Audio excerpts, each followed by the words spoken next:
The Sahaba, when arrows were flying on the day of Uhud, they were jumping up to try and stop it from hitting the Prophet ﷺ.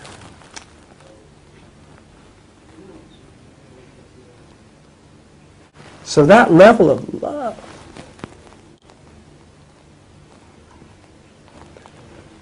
You know, that's what you want people to have.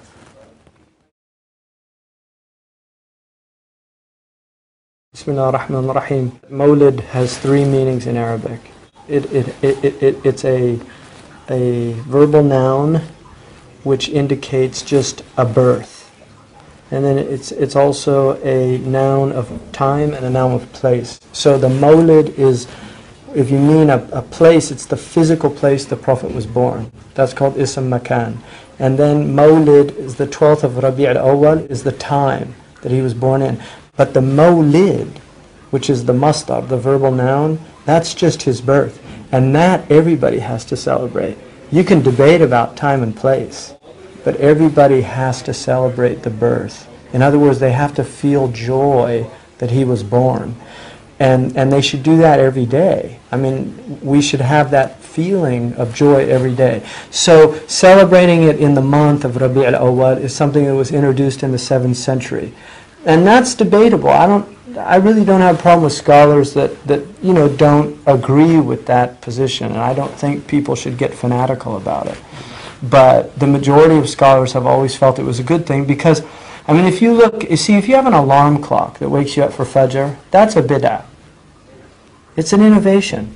But if that's what you need to get up for Fajr, then that's what you use. Now, if you're living a life in which the qualities of the Prophet ﷺ are absent from it, which is the state of the Muslim Ummah, we don't even have exemplars anymore. We don't have ulama walking around that remind you of the Messenger of God in their character, in their behavior.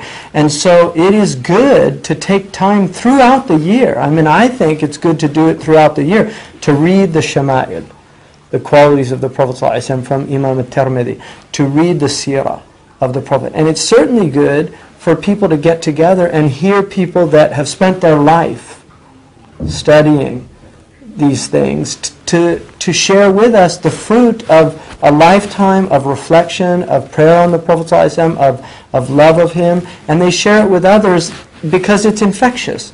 You know, that you might get infected with this desire to learn more. And that's why I think it's a really good thing.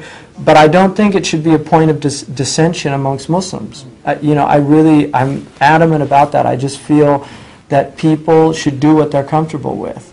And those of us that are comfortable with the proofs that we have and the scholars that have given us that, then that's what we do.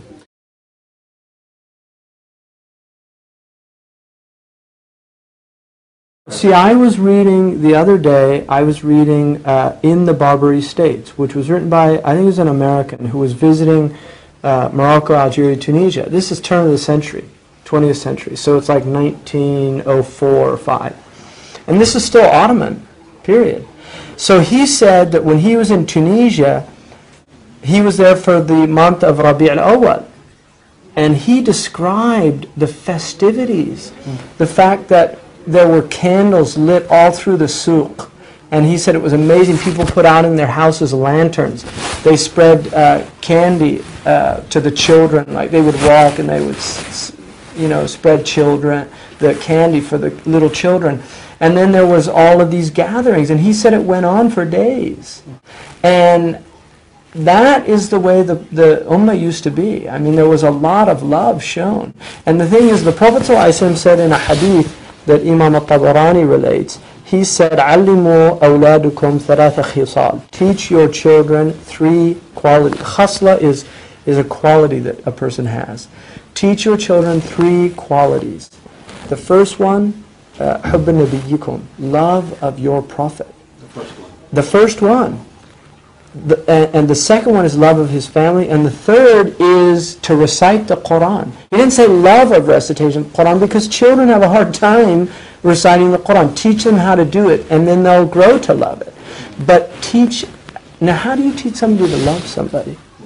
Do you see? I mean, how do you do that? Well, there's a number of ways that it can be done. For me, for instance, one of the things that I do is I have moments of gratitude with my children where I will remind them, isn't it wonderful that the Prophet ﷺ came to teach us how to eat? Look, we know how to eat.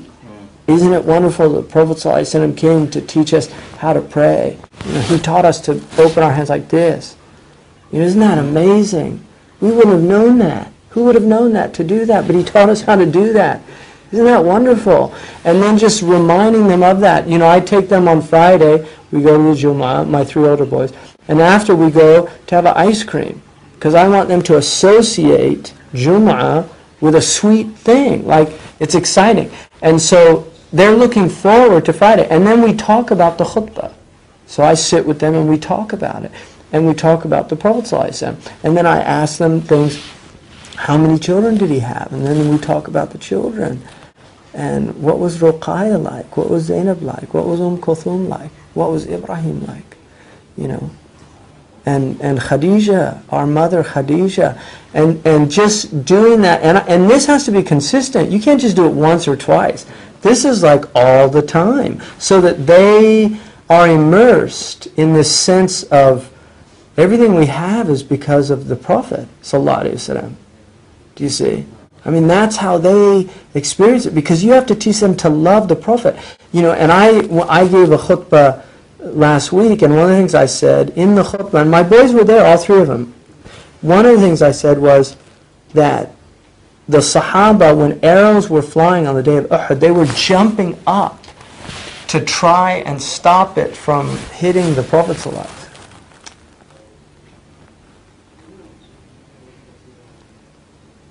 So that level of love,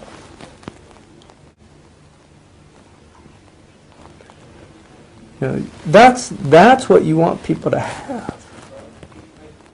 That they love the Prophet.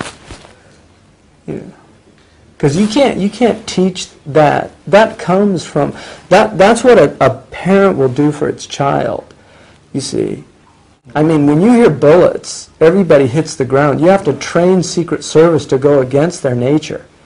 But if you hear bullets and your child's there, you're going to run to cover that child if you've got any humanity. Why? Because that child is precious to you. More precious than yourself. And that's what they had about the Prophet sallallahu alaihi wasallam. He was more precious to them than their own selves. And he said, you have not tasted the sweetness of faith. مَا ذَاقَ حَلَاوَةَ الْإِيمَانِ حَتَّى until يَكُونَ اللَّهُ وَرَسُولُهُ أَحَبَّ إِلَيْهِ مِمَّا سِوَاهُمَا. Until Allah and His Messenger are more beloved to him than his own self. That's the sweetness of faith. And that's when faith is real. Other than that, it's not real. It's just, I mean, we can have faith, but it's more like a lip service. Do you see? And that's why teaching our children, especially in these lands, like in England and America, when do they experience it? When do they see, the beauties of Islam? When? And so, to deny the importance of these things is really insane, I think. That's my opinion.